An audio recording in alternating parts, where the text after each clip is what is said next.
is the idea of corporate entrepreneur an illusion or something that the real innovative big businesses get right? With the word innovation being bandied about by many businesses trying to adapt a new world order, we take a look at how businesses can instill an entrepreneurial culture without losing their corporate identity. We've got Simona, Levet and Jessica Hubbard from Finweek joining me at the desk, and joining us from Cape Town, Jonathan Marks, Director at GIBS, and Deon Oberholzer, CEO at Veri-Com, joining me here in the studio in Johannesburg.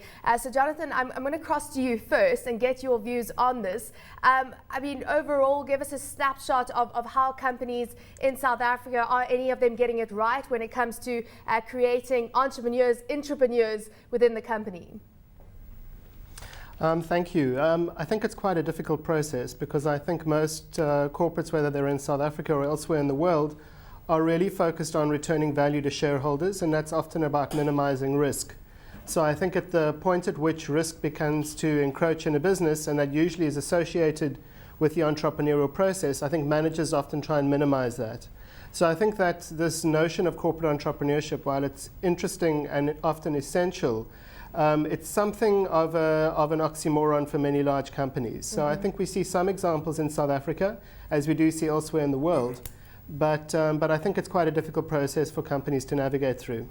I mean, you know, Deon, your business is primarily dealing with those entrepreneurs who've had enough of the corporate world and they couldn't take it anymore. So do you think that it is an oxymoron and companies will never be able to really be able to give individuals the freedom they need, or do you think that there are ways to get it right? I think the interesting thing is that if you look at the term entrepreneur, it's about starting a business. That's where it originated from. In other words, it's about a business where there wasn't one and building it and employing people.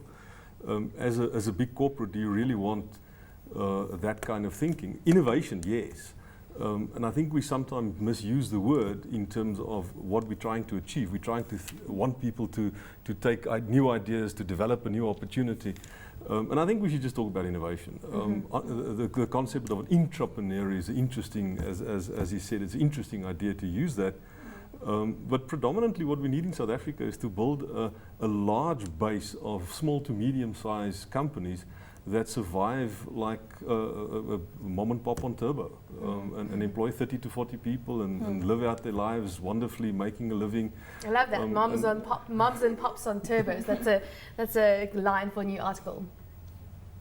Yeah, so I mean, Simona, what are your thoughts on that?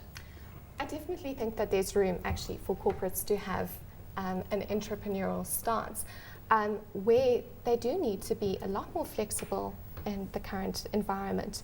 And they actually do need to be looking for different product lines that they can move into and actually looking to create new businesses.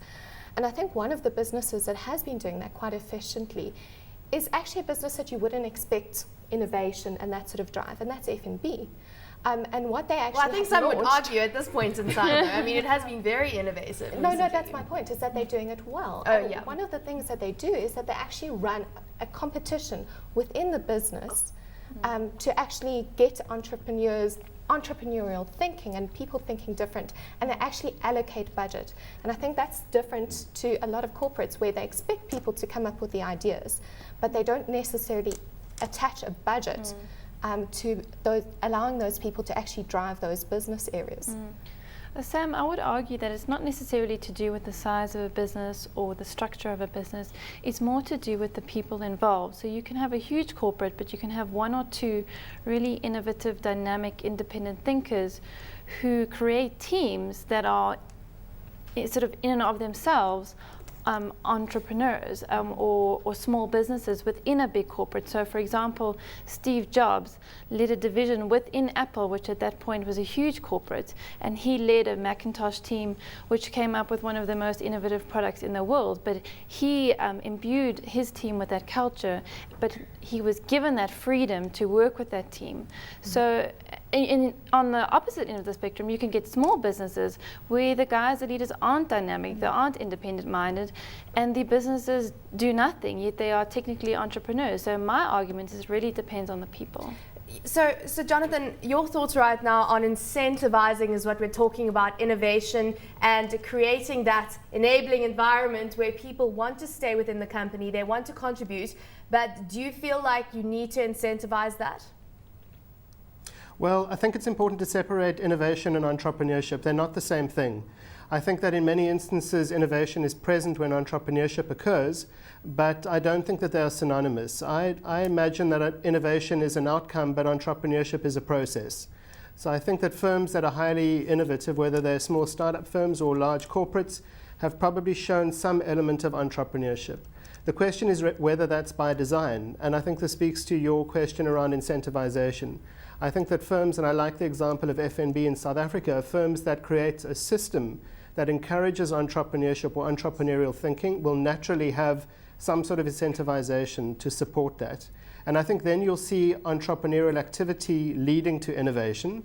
But I think where it's left almost to chance, to people to somehow become innovative and entrepreneurial within a culture or a structure that doesn't support it, I don't think you'll see it thrive and flourish. And what you'll probably see is those people become frustrated and ultimately leave. Yeah, it certainly is an interesting point you make there. You know, entrepreneurship is the process, innovation is the outcome. But you're arguing that entrepreneurs, Deon, are not going to want to stay for long in a corporate. But how do you get them to stay? Surely there are those that like the opportunities that a larger corporate provide them with.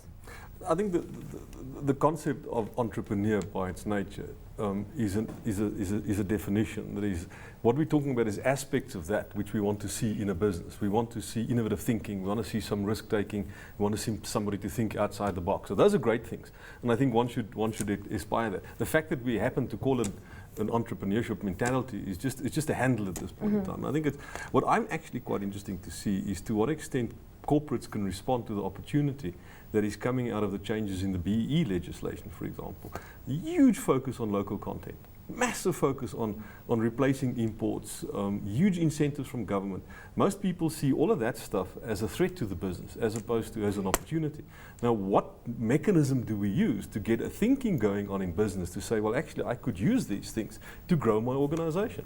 Now, that's going to require entrepreneurial thinking because I need to create business opportunities as well as innovation. I think absolutely, and I think part of it is that there's such a challenge in business to change. There's a very tick box mentality of, well, we've been doing this so far, it's worked. People are very reluctant to actually question why they have been putting certain processes in place, why they've focused on very specific businesses.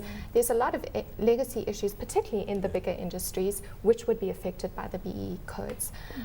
So I think it's definitely a case of not just paying lip service to innovation, but again, enabling, looking at different aspects.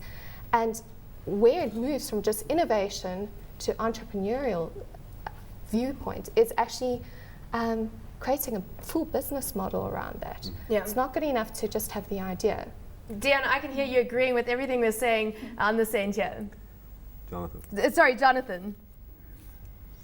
Sorry, could you repeat the question? No, I just said I can hear you agreeing with everything we're saying on this end here. Absolutely. I think that the notion of entrepreneurship in a startup venture is going to be profoundly different from entrepreneurship in a substantial and large corporate. I think that startup ventures are more nimble. They're ultimately only responsible to themselves and maybe a small group of shareholders and investors, whereas a large corporate is answerable to a much larger stakeholder group. So I'm fairly emphatic that this has to happen as a process, and whether we regard corporate entrepreneurship as a label or not, it'll have to be embedded into the organization's culture, and that'll have to begin at the top. So I think there'll have to be evidence that senior management and the leadership in the organization support entrepreneurship, because for the most part it will be enacted by middle management. It might well be sponsored by senior management, but middle management will ultimately be responsible. And one of the key things that large corporates struggle with respect to implementing corporate entrepreneurship is to allow for failure. Because I think there's little reward for failure. Few people are promoted when they fail, so one avoids failure, and unfortunately failure and risk are synonymous with entrepreneurship. But Jonathan, just lastly, I mean, do people just not become lazy within corporates? Why change when it's comfortable just doing the things that you have been doing for some time? I think that's very true, and I think I'm not sure it's about laziness, but I think there's a sort of complacency that emerges. But I think the problem begins at the hiring process, that you're often hiring people who by their nature are not entrepreneurial. They're not seeking an entrepreneurial journey, they're looking for security. and that's usually what they find within the confines of a large corporate. So even if you desire entrepreneurship as a senior management in an organization, I think you're going to struggle to find it enacted low down the organization.